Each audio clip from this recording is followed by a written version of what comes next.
system. We will start with the following 5 chapters. 1. System working principle and composition. 2. System operation introduction. 3. Ballast water conversation and sampling water inspection introduction. 4. Equipment disassemble and maintenance. 5. Troubleshooting. The first chapter is Ballast BWMS working principle and system composition.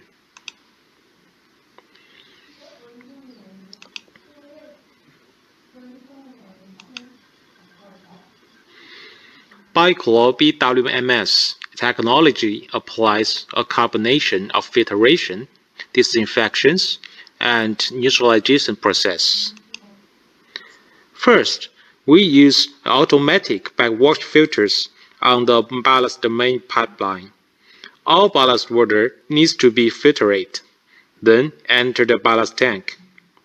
Through this step, microorganisms and solid particles which diameter is greater than 50 micrometers are filtered first. The next step is the electrolysis disinfection unit. Our system adopts a way of a side-stream electrolysis. During the ballast process, part of the seawater is taken from the ballast main pipe and enter the electrolysis unit to produce the sodium hypochlorite.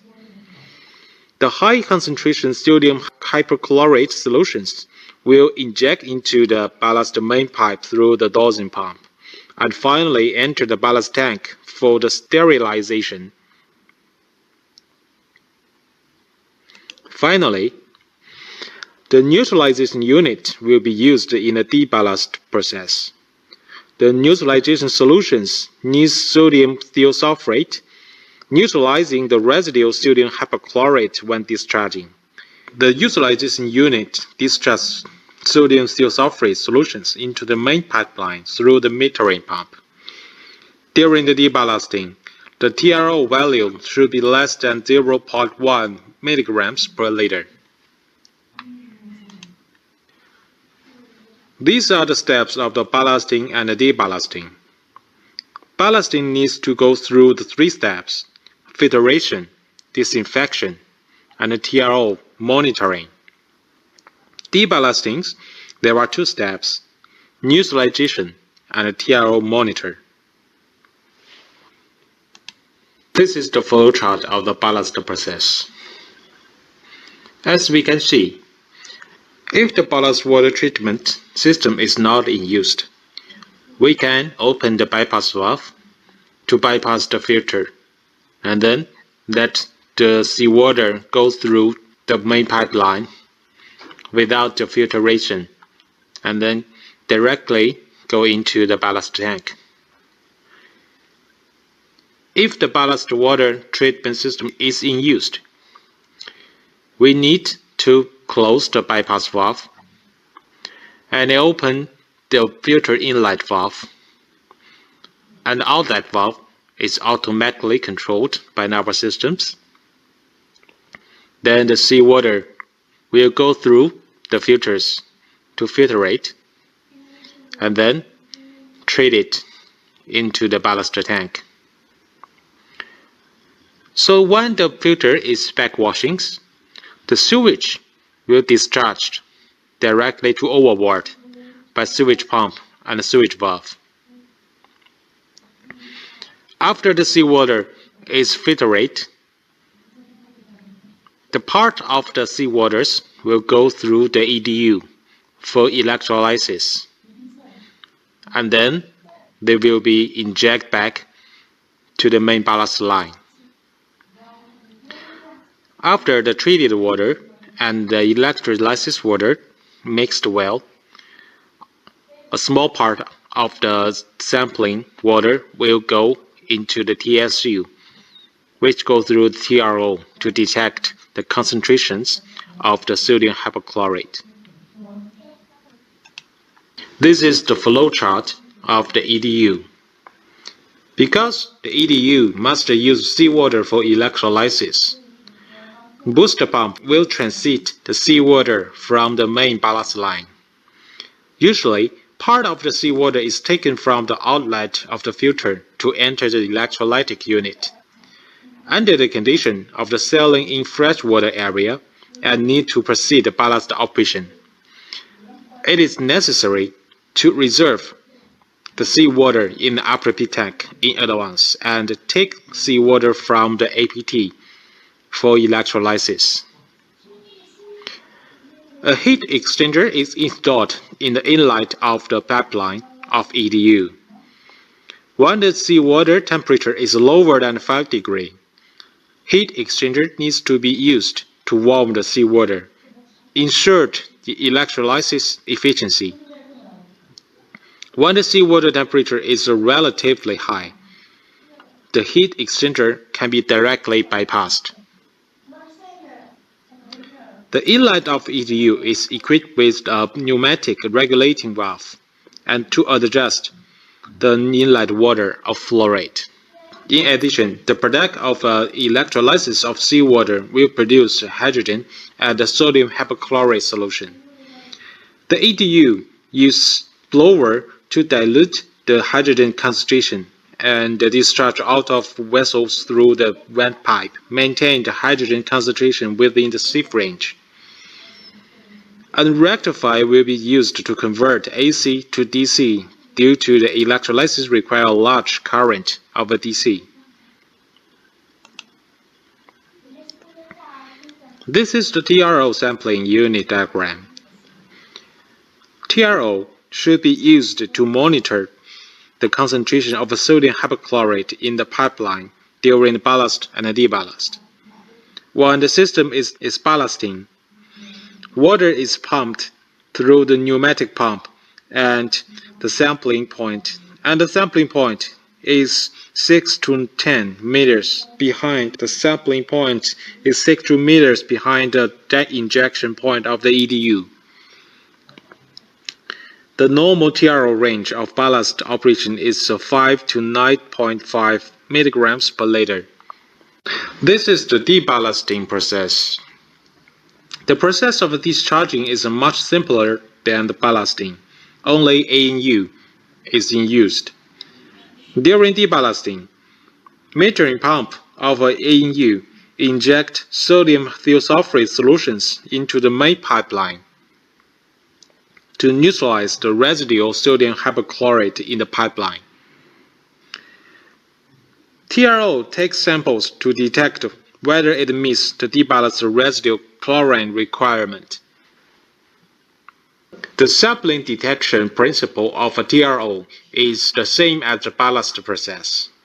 Most projects share one TRO, but the location of sampling water taken point is different. The TRO detection value should be less than 0.1 milligrams per liter during deballasting. This is the working principle of systems. Let's move to the second part, the composition of a system.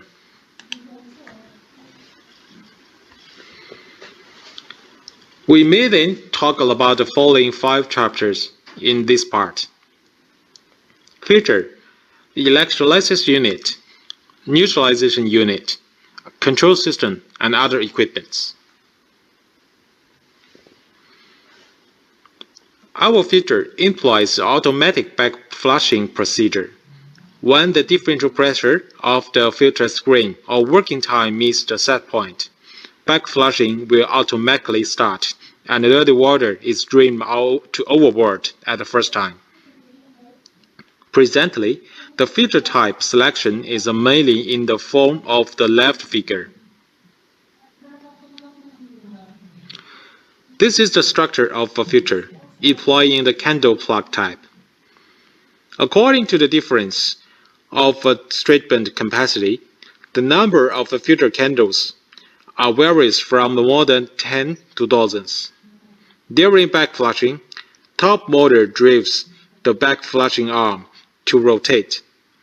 Washing plate located in the tail end of arm, which connect overboard from the inside of a filter candle. By using the pressure difference between the inside and outside of the filter screen, large microorganisms and sediment remained on the surface of the filter screen will be flushed out. This is the flushing logic of a filter, including differential pressure, timing, manual, and force back flushing. After the flushing condition is triggered, the motor starts to work. Sludge valve is opened. Sludge pump directly discharges the dirty water to overboard. Next is the electrolytic unit, which is the core part of the ballast water treatment system. ETO gets seawater around 100% of the main ballast flow rate to ETO and generates sodium hypochlorite and a byproduct hydrogen. The electrolyzed water injects back into the main ballast pipe. Hydrogen will separate by the cyclone and dilute by the blower to meet the safe concentration range before it is released to overboard. This is the front photo of the electrolytic unit, including the temperature, the ETO pressure transmitter, and the ETO flow meter, and the manual valve for adjustment. The downside of is the chlorine sensor. And the three bigger one is the electrolyzer. This is the picture of the back of the electrolytic unit. The first one is cyclone.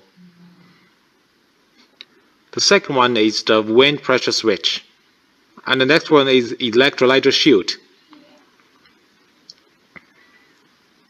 And next one is blower. Next one is a buffer tank.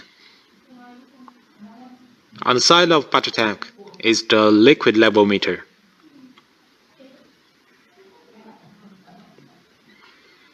And this is the seawater booster pump and the dosing pump, pneumatic valve, and hydrogen sensor.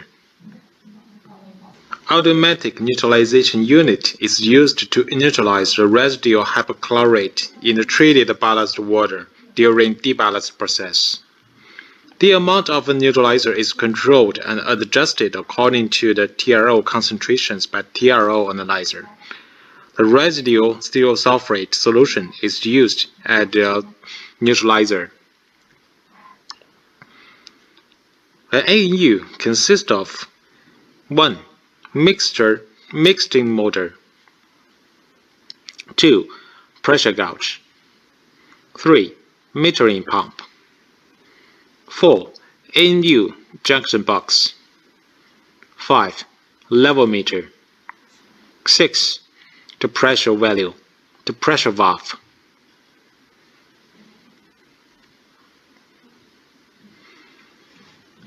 BWMS is designed for a complete automatic operation based on the PLC program.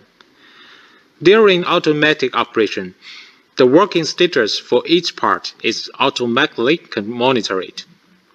In case of emergency, the system also can be operated manually. When alarm occurs, PLC will send a command signal to adjust the working status of the identified parts. At the same time, PLC transmits the working parameters and alarm status of the equipment to the HMI for operation and observation. The rectifier is a type of high-frequency switch, rectifying power supply to convert AC into DC and provide DC power to electrolysis. The rectifier is mainly composed of power modules, monitors, and frames.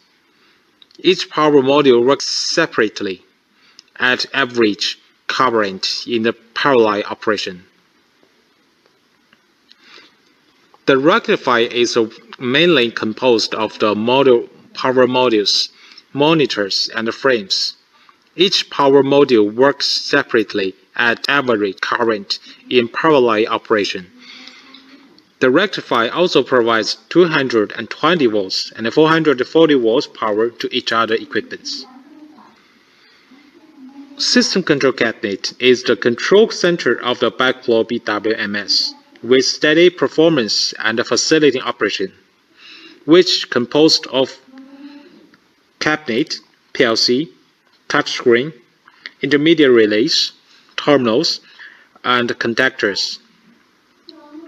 The control cabinet supplies 220 AC and 24 DC power for meters and electric valves.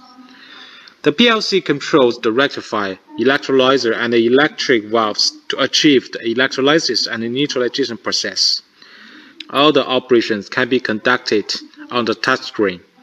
The control cabinet communication with the onboard control systems with RS-485 or drive contact signal.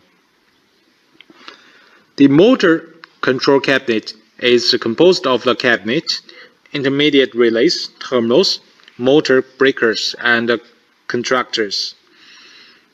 The motor control cabinet controls the supplies and supplies AC power for motors such as sludge pump, seawater booster pump, and dosing pump, etc. The remote control cabinet is used to realize the remote control functions of the BWMS in cargo control room or ship office. Remote panels is composed of a cabinet, touchscreen, etc. The operation personnel can control the BWMS through the remote operation cabinet. The junction box include AFU control box, EDU junction box, and ANU junction box. The boxes act as a bridge role between the systems and the control cabinet and the instrumentation. There are three types of the rectifier, and the function are the same. On the left side is the system control cabinet. On the middle is the motor control cabinet. On the right side is the remote control cabinet. Flow measuring system used an electromatic flow meter to measure the flow volumes of ballast water. The electromatic flow meters consist of one transmitter and one sensor with two types, split and combined. TRO detection is the very important part of the whole system, which is required for both ballast and deballast. During ballast, the output current of a rectifier is adjusted according to the valve of a TRO and the main pipe flow rate. During the deballast process, the frequency of the metering pump is adjusted according to the valve of TRO and the main pipeline of flow rate. TRO currently has two types, explosion-proof and non-explosion-proof. This is the bypass model of explosion-proof TRO.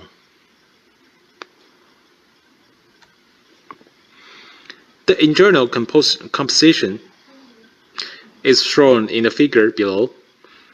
The TRO consists of a display screen, optical components, RS-485 communication interface, buffer, indicator, and other parts. About them, the buffer is valid for 1 year and the indicator is valid for 3 months.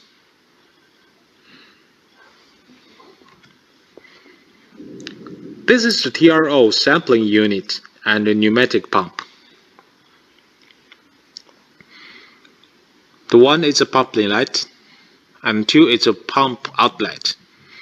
These two kinds of pump is used in the TSU and the TDU, which is the TRO sampling unit and TRO draining unit. And each unit, they have the air filter and the regulator. As we can see, it's a TDU, TRO discharging unit. This small one, is a pneumatic pump. And this one is an air filter and a regulator.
সোমবার না? হ্যাঁ, আজকে সোমবার। বাবার কিছু লাগবে? না, বাজার কি শাকসবজি নাই, কই যাবা? যদি লাগে তাহলে বলেন, একটু যাবো। শাকসবজি কালকে অবশ্য ভালো আসবে না। Hi everyone.